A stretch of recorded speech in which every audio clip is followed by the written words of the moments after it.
Welcome to Brother, the Masonic podcast with Neil Thomas Allen and Taz Bachu.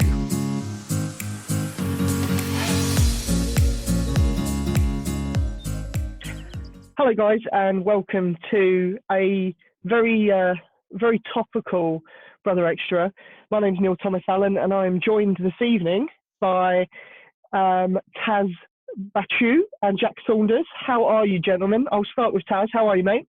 Very well, thank you. Very well. I am sat in Brother HQ all on my own, Well, on my lonesome. There is a reason behind that, absolutely. And Jack, how are you, my friend? Yeah, really good, thank you. I'm smiling quite a lot because this is quite a cool new way of doing this. Absolutely. Even though we've got quite a serious topic to talk about. I'm excited about the way we're doing Brother like this. The new age, absolutely. So, if you haven't been online today, or you've been living under a rock, the United Grand Lodge of England, 86 St James, and I believe soon to be the Supreme Council have sent out an official communication saying that all Freemasonry in the United Kingdom, Ireland, Scotland and Wales is now postponed for 4 months. And this is because of the outbreak of COVID-19 or the coronavirus or a coronavirus. First of all, let's get high level, right? What's your thoughts on all of this? I don't know. I'll start with you, Taz, and then we'll go to Jack. I think it's probably been a long time coming is probably the wrong phrase, but I think it's expected. I know a few provinces suspended Masonic activity earlier in the week. Some suspended things last week. I think if you look at we always talk about old people, right? And I don't want this to be another extra where we talk about old people, but if you look at the demographic of the large part of the membership of UGLE, whether they're in Craft Freemasonry, Holy Royal Arch, or any and of the beyond, and the side orders, it's predominantly men and women over the age of 65, because in most cases, to get involved in 2, 3, 4, 5, 6 different orders, you need time. And being retired and not having the pressures of work, or being in roles where perhaps you are the boss or you can take some time out, necessitates that. So I think actually for the safety of our membership, I think it's a good thing whilst people understand what's going on. But also, we all live in London, so we've seen empty roads, empty trains, empty tube trains, empty supermarkets. Yeah, well, yeah. So I guess it doesn't. It kind of plays into hysteria, and it doesn't. I think what it's doing is giving people the opportunity to get their heads around it, get some more information, understand what's going on. And I wouldn't be surprised if maybe in a month, 2 months' time, when, touch wood, God willing, that this kind of spike or the main risk or the big risk of the pandemic perhaps has eased, we get another email from HRH, the Duke of Kent, saying, come back. Come on back, lads. Let's have some more meetings. Now is the time. Absolutely. I don't know, Jack, what was your kind of initial thoughts when this email went out, or you received first wind of it? Absolutely gutted. Yeah. From a personal point of view, I've always said it, but Freemasonry has been one of the best things that I've ever done, and to be a part of. And it's kind of not taken over my life, but it's been a very big part of it. And the people that I've met, the experiences I've had through it, have made such a significant impact on this section of my life. And when you don't go to meetings for your own accord, that's okay, but I feel like I've been robbed of it slightly. And I know the greater purpose is definitely the right thing, but from a very selfish point of view, you selfish man, completely. But I do feel like, oh my God, what am I going to do for the next 4 months? And also my I'm supposed to be installed as master pending election in September, and our Masonic year only has March and April left. So I would be put forward for a ballot in April, and then we have the summer break. So we have the summer break anyway till September, but now I've got no more meetings, no more LOIs, and I think potentially the next time we meet could be my installation. And that's a little bit scary as well, because it's something that I do want to do correctly and do well. And my sort of bit of practice time has been taken away from me a little bit. Obviously I can work on it in my own house, but I think sometimes you need that, doing it in front of everyone to really cement it in your brain. So I think a couple of key points, and I'm going to use one of them as a segue, is around what are you going to do with that time, right? So you said that Freemasonry has become almost kind of your main hobby, right? Your main thing that you do when you've got a bit of free time, not working, whatever. So this is kind of the first question to put it out to the floor, really, and that's obviously we're having this kind of futuresque meeting now where we're able to connect and speak to each other on. So we're using Zoom for this.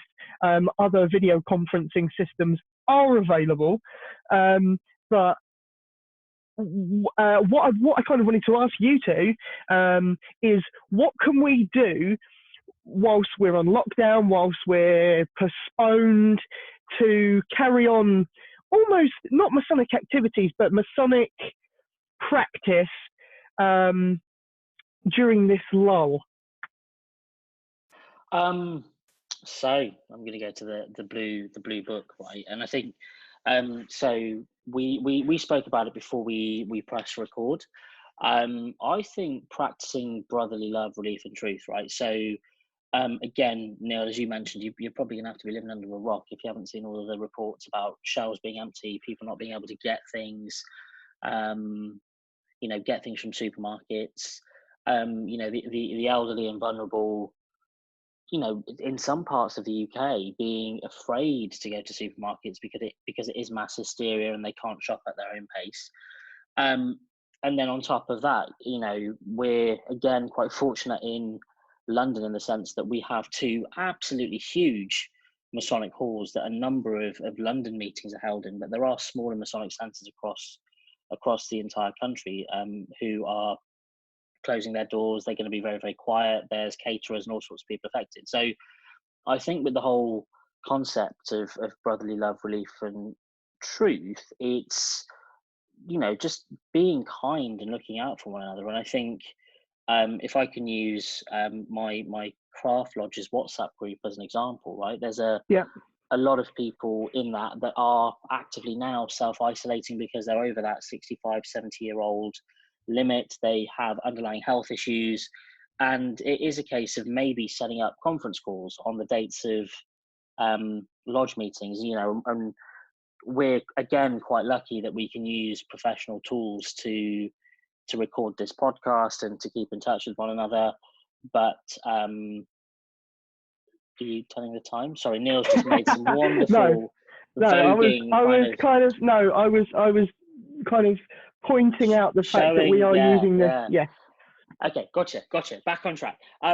But kind of we can do it with most smartphones now. You can add calls in, you can loop people in, you can have those types of calls. So really, really long-winded answer, but I think we all need to assume the role of almoner, and we all need to be checking up on one another, and we all need to be making sure that actually if Brother Bob down the road can't get to the shops, is it feasible to take him to the shops, do a shop for him, look in your own cupboards and see if you've got any excess and just kind of offer that up. So I just think it's a good opportunity for us to just show the charitable side of being a Mason without kind of slapping a compass and square over, I think you've hit on something. I think you've hit on something that's very important here, which is now we have this time away from the lodge room.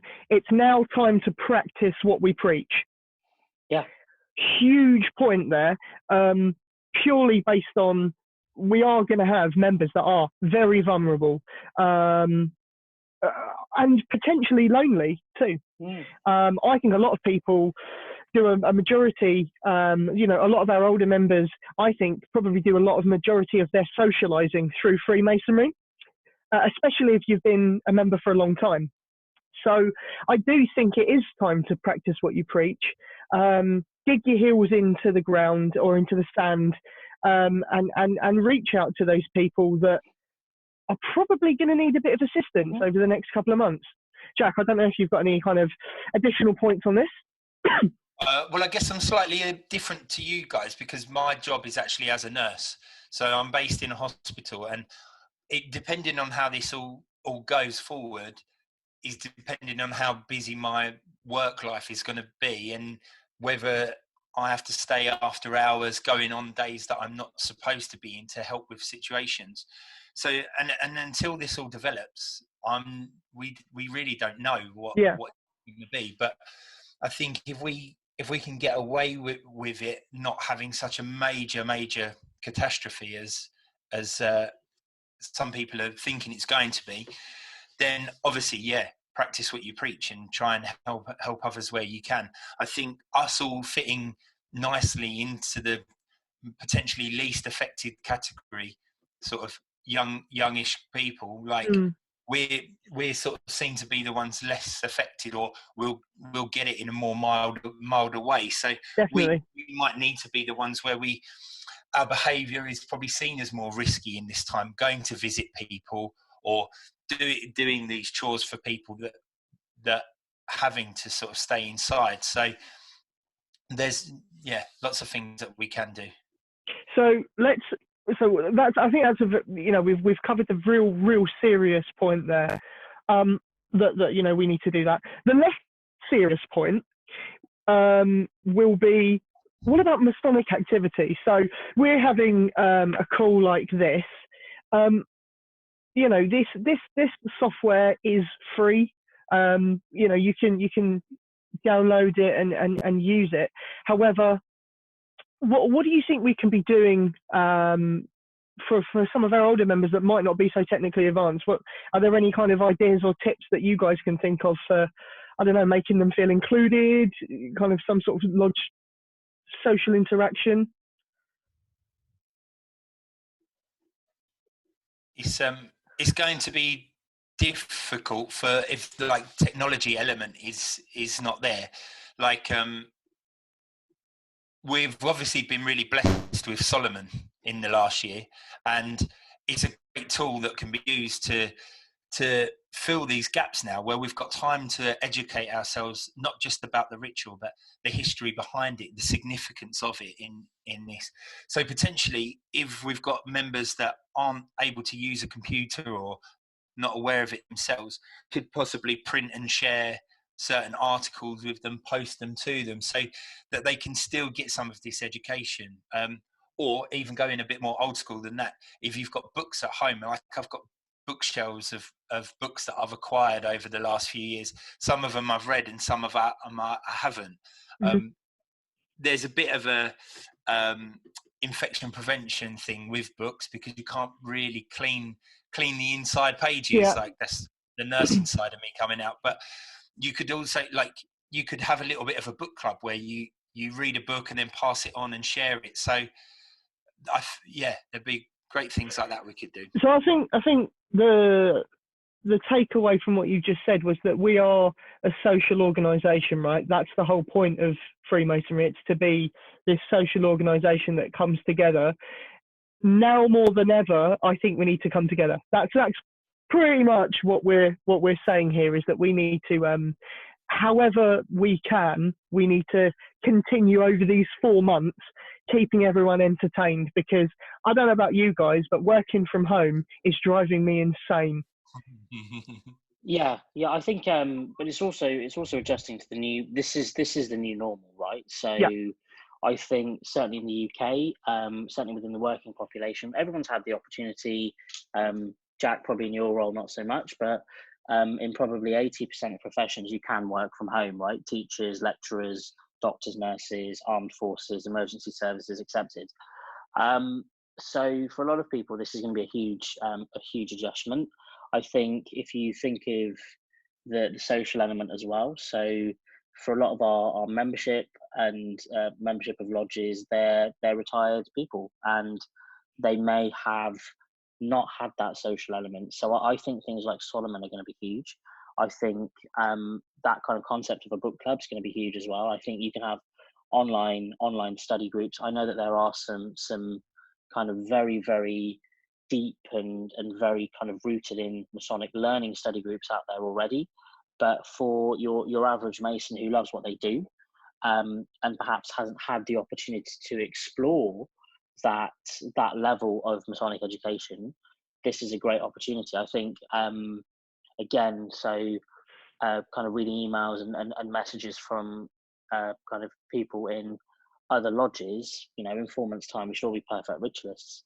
If you think about it, how many times? Yeah. How many times can you go through that blue book? But I do think, again, it's kind of up to the officers of the lodge. So the master, his wardens, DCs, ADCs, mentors. They need to kind of be orchestrating some kind of lodge of instruction or virtual lodge of rehearsal or explanation of tracing boards or lectures, because every lodge, chapter, conclave, order has new people, and we need to keep their interests in as well, because ultimately the knock-on effect, kind of, Jack, kind of like you said, is you don't know what's going to happen between now and when you're installed in September. But there are initiates, there are people going to their second, third degrees, people that are waiting to be exalted, that have just had this kind of bump in the road stop. And almost like a rug pulled from underneath them, isn't it? Oh yeah, massively. And I think unfortunately, I think Masonry is going to be a year behind by the end of it. But where there's a will, there's a way, and I think people will kind of come together to work it out. And we may find that there are a flurry of emergency meetings, kind of September, October, November time, to work through that backlog of stuff. I think it might give. Jack, please. I'll just say, this little gap, it might give time now for the mentors to actually have some time to really get into their role, find out these little nuggets and share them, and build up a little system and a routine of maybe once a week finding a little nugget and sharing it, or sending a little pointer, check this website out, check this podcast out, check this video out, whereas before, especially the podcast. Sorry, I didn't hear that. Especially the podcast. Oh, especially the podcast. But especially if you've had busy times at work, busy lodge, where there's lots of things going on, and they haven't had time to sort of ingrain the mentor and the role of the mentor in. We spoke about this on a previous podcast, but now there might be time to get this really going. Completely agree. Yeah, I think it's the mentor's time to step up, isn't it? Yeah, and I think it's kind of as Jack said, it's that one-on-one time. So the nights that you devote to Masonry, give everyone a 5-minute phone call, or reach out on WhatsApp, or just share that information. Look at kind of your current membership. But also, I know one thing that is mentioned in mentorship seminars is actually, what's life like beyond the chair. So there could be roles, there could be activities that you can delegate to your past masters, to the current worshipful master, as they will be going into an IPM's role, to maybe reach out to some of the younger members of the lodge to talk them through their new offices, to make sure that they're okay with actually learning that ritual and understanding the duties of that role. So definitely there's a hell of a lot that the mentor can do. And I think the important message is try not to shoulder that burden yourself. Many hands make light work, and share out that those roles and responsibilities, or those things, or those initiatives that you want to do, because I think there are many people that will be biting your hand off for that. Yeah. Admittedly, there'll be some people who are like, no, coronavirus is actually literally consuming my life, and they've got other things to do. But then there are also some people that perhaps don't have that kind of excuse and don't have that job or that thing that's keeping them busy. So, guys, I've just got me like my little fancy Apple Watch on and all the rest of it, and I've just had a tweet come through. As the guys at Brother Masonic are recording tonight, here's a question for them. Mm-hmm. Some brethren may be off work and not paid due to COVID-19. Do you think financial support should be made available to them to pay their lodge fees? Interesting question. That's I'll put that to the floor. Oh, that's a very interesting question. I think, well, a short answer, yes. I mean, if that's the whole point of a relief chest, right? And that's the whole kind of reason that at every meeting we give whatever we can, because it does help a brother in need at times of need. I think if that is the case, then the brother in question should reach out to the almoner and charity steward at the same time and just explain their situation and predicament. And I'm sure that most people will definitely kind of help in those situations. I don't think it needs to be a concern right now. Yeah, I mean, to be honest, if Grand Lodge had some sort of side pot put on for any brother that, because of work implications, losing their job and whatnot, because people will lose their job through this, let's be completely honest. If they had some sort of side pot put to the side to help, brethren who have found it difficult to pay lodge fees because of implications from COVID, I definitely think there should be some consideration to that, because I think looking forward to getting back into lodge, looking forward to getting back into social interaction is probably going to be the thing that gets a lot of our older members by, to be completely honest. I don't want to sound like the meanie, but like I think there's something where you're not supposed to give from the charity relief to help someone pay their lodge fees. I think it's all down to wording, really. Like we can't say that we'll give from the lodge charity fund to pay the fees, but what we can do is pay their gas bill or their electricity bill, which then frees up the money for them to pay their own lodge fees. Yeah. I know, let's. That's a very, very good point, Jack. I do want to make it clear that I don't think that we should be forking out money for our own, like our own, like the old boys club kind of like, we'll pay him to get through. Don't worry about it. I am specifically saying, as this one unprecedented time, an exception should be made if, I don't know, some subsequent proof can be put through, if that makes sense. Kind of like a hardship or like a, that's kind of the message I was trying to get across. Potentially, this is hopefully where maybe the MCF comes into its own, really, and what we've all been donating for so long can actually benefit some of our members. Like it's going to be difficult because until we know the scale of it, it's going to be so difficult. It hopefully maybe only affects a few of us, or it could affect many thousands of us. Like, and until we know the damage, once again, it's hard to see specifically how we can help each one that needs it. Here's a point. Why don't Grand Lodge, 86 St James and the rest of it wipe off 4 months of fees next year? Well, this was one of my thoughts that I had last night. If they did suspend business like they have done, and depending on how long goes for, what about annual dues? Are they still due when they're supposed to be? So mine's coming up for April, but are they now due? What if service isn't resumed in 4 months, and then we, like during the war when they had 3 or 4 years off, do we still have to pay every year, or is the dues suspended until we restart again? Well, listen, I don't want to go out for a 4-course meal, pay for it before I sit down, and only get a dessert or only get a starter. You know, like I want to. If I'm paying an annual sub, I want my year's worth of Freemasonry.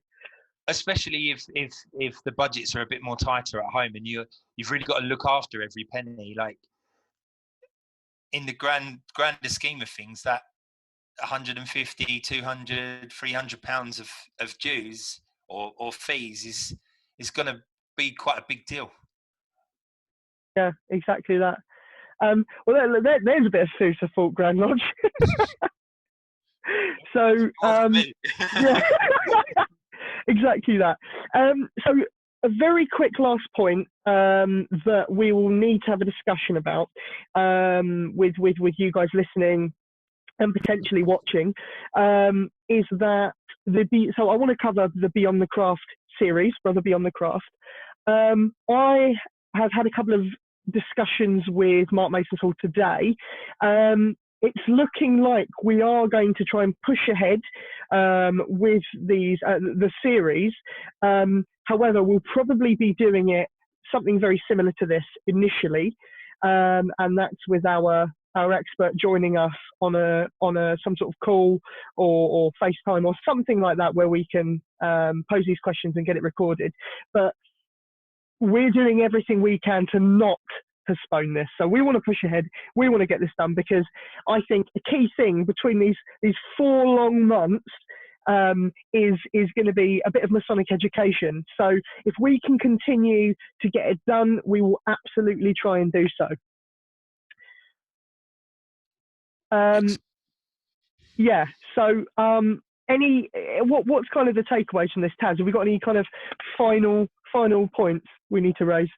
Yeah, I think, now is anyone's opportunity really to kind of show that human nature ultimately wins the day, but also kind of live and breathe by some of the principles that we base 4, 8, 12, 16 meetings a year on. Kind of look after one another. Keep a finger on the pulse of your respective lodge, chapter, order, conclave, and just make sure that everyone is okay. And at times like these, when people are in social isolation, we've done an extra on kind of mental health. But if you do need to speak, dial a mate, and you normally have a lodge full of those. So do not feel like you're on your own. Do not feel like you're going through a hardship on your own. There is always somebody at the end of a phone, and for those of you that are at the end of the phone, just be armed with the information that you need. Look at the Book of Constitutions, talk to your charity steward or your almoner if you think there is a particular brother that's in a level of distress, and see what you can do collectively to help. Yeah, fantastic. Guys, in the next few weeks, months, we will obviously give you updates with how everything Brother is going on. As I said, we're going to try our hardest to push through and get the Brother Beyond the Craft series done until time or circumstances restore the fact that we can go and get these in-person interviews done at 86. But until then, thank you so much for listening, and we will catch up with you very soon.